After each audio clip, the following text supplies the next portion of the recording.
kalau nggak bisa bahasa, maksudnya di sana nanti kan dikasih tahu kan sama agennya. Samen tadi ceritanya gimana? Ceritanya tetangga samen tadi gimana? Dapat majikan yang bisa bahasa Indonesia. Nah, terus dapat majikan yang bisa bahasa Indonesia. Halo?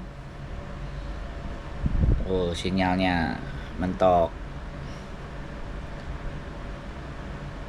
Berat ini. Ya Indonesia, ya gara-gara tower BTS yang dikorupsi mungkin ini jadi sinyalnya kayak gini. Kok jadi nyalain orang ya? Jadi coba kita matikan dulu terus kita telepon lagi. Namanya juga Indonesia Raya, tanah air tercinta. Jadi apapun itu ya sudah, nggak ada masalah. Kita tetap coba aja masih bisa ditelepon apa enggak. Soalnya kayak gini nih, orang nelpon nanya, giliran ditelepon balik jawabannya kayak gitu, sinyalnya nggak beres dan semuanya. Jadi repot dan ditelepon balik lagi nggak diangkat. Jadi kadang-kadang ya biasalah, kita kan nggak ngerti apa maunya, apa keinginannya, tes ombak atau seperti apa, ya nggak apa-apa. Ya namanya juga iseng-iseng berhadiah. Orang nelpon itu kan iseng, kalau dijawab dikasih tahu ya syukur, kalau enggak ya nggak apa-apa. Oke, tidak diangkat telepon saya sama mbaknya, karena mungkin harapannya dia tidak ada bersama kami, atau kehabisan pulsa, atau sinyalnya mendrip. Sekali lagi it's okay. Nggak apa-apa, kita matiin saja. Oke teman-teman, yang ingin saya bahas kali ini adalah banyak sekali masih juga orang yang sekali lagi nonton komen, orang yang juga melihat masa depan di Hong Kong, harapan kehidupan di Hong Kong gitu loh. Jadi karena orang-orang men-settingnya bahwa ke Hong Kong itu memang mau cari uang. Jadi hidupnya hanya dikejar seputar oleh apapun yang berhubungannya dengan uang. Jadi melulu karena uang. Jadi kalau hidup kita itu kita pikirkan hanyalah sebagai mencari uang, maka yang terjadi itu adalah rasa sakit, rasa capek, rasa galau, rasa takut ketika kita tidak mendapatkan uang tersebut. Karena tujuannya kan memang uang. Dan hampir rata-rata banyak semua orang manusia itu selalu yang menjadi tujuan dasar dalam hidupnya mereka adalah uang.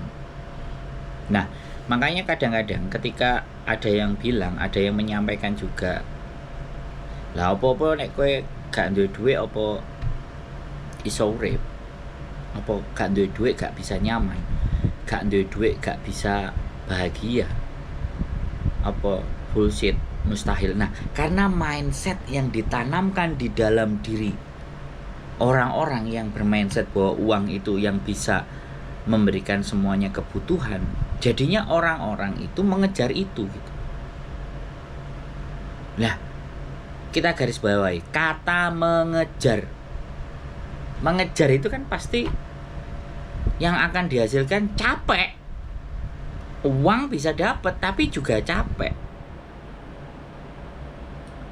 Makanya ketika saya juga dulu ditanya bahwa ngapain kamu juga ke Hong Kong, alah ujung-ujungnya kamu kan juga cari uang. Mohon maaf sekali lagi, saya sebenarnya ke Hong Kong itu ya ngetes awak. Saya ulangi lagi, sampai sejauh mana saya masih bisa hidup bertahan dan setidaknya bisa memberikan dampak buat orang lain ketika saya di Hong Kong. Yang saya kejarkan itu pengetahuan. Makanya saya meriset Hong Kong itu seperti apa sih selama 6 bulan dalam bayangan saya. Mulai dari jalur transportasi, mulai bagaimana keluar masuknya ke Hong Kong, tata caranya. Waktu 6 bulan untuk mencari sumber data dan informasi itu sebenarnya Kalau orang yang berpikir instan kelamaan. Tapi saya benar-benar waktu itu memang berpikir bagaimana caranya. Saya dikasih informasi sama teman saya bahwa kalau kamu di Hongkong kamu pasti bisa bertahan hidup karena kamu cuman kebutuhanmu itu cuman ngising. Ada toilet, ada air buat kamu cuci muka, gosok gigi, beres. Karena teman saya tadi itu tahu kalau saya anaknya suka berpetualang, naik gunung, camping, yang dimana segala sesuatu perbekalan itu hanya bisa kita bawa semampunya. Jadi dalam hidup saya itu prinsipnya dulu diawali diajarin saya adalah minimum weight, maximum utility. Jadi dengan berat yang minimal tapi kita mendapatkan dampak dan hasil yang maksimal. Itu yang ditanamkan dalam benak saya. Makanya bagaimana caranya dengan hanya uang yang sedikit tapi saya bisa mengejar mimpi saya bisa mengejar cita-cita saya bisa mengejar apapun yang saya inginkan di seluruh hidup saya. Jadi bukan melulu masalah itu, karena yang kita cari selalu adalah uang. Padahal sebenarnya uang itu akan hadir dan datang. Pintu-pintu uang itu terjadi sebenarnya dari bentuk pelayanan, dari kita melayani. Cobalah kalau kalian berpikir, kalian kan melayani majikan, ya, melayani majikan, duit kalian kan dapat dari majikan. Lah kalau saya melayani pertanyaannya teman-teman, sehingga rezeki saya juga dari teman-teman semuanya. Coba. Tapi yang jadi kunci kan bukan nyari rezekinya. Bagaimana cara sayanya melayani sehingga semua orang bisa menerima pelayanan itu. Ketika semuanya orang mampu dan bisa menikmati pelayanan itu, senang dengan pelayanan itu, maka disitulah pintunya rezeki itu kebuka semua. Dan saya sangat menyadari itu. Makanya yang saya perbanyak dan perbesar itu bagaimana saya bisa melayani semakin banyak orang, biar rezeki itu datang. Bukan saya hendak mencari rezekinya. Rezeki itu hasil, rezeki itu akibat. Kalau kita yang dicari adalah akibat, capek. Yang dicari itu sebabnya. Itu sebab dan akibat. Karena kita melayani, berdampak dan berakibat kita ganti dilayani. Karena kita memberi, melayani itu kan memberi, berdampak kita menerima. Nah di situ. Nah kalau buat teman-teman, silahkan teman-teman cari uang. Kalau sudah ada uang, kembangkan cara pikir. Karena dengan cara berpikir kalian yang berkembang, maka banyak peluang dan kesempatan yang bisa kalian ambil. Nah masalahnya kan sudah capek, jadi disuruh mikir itu males.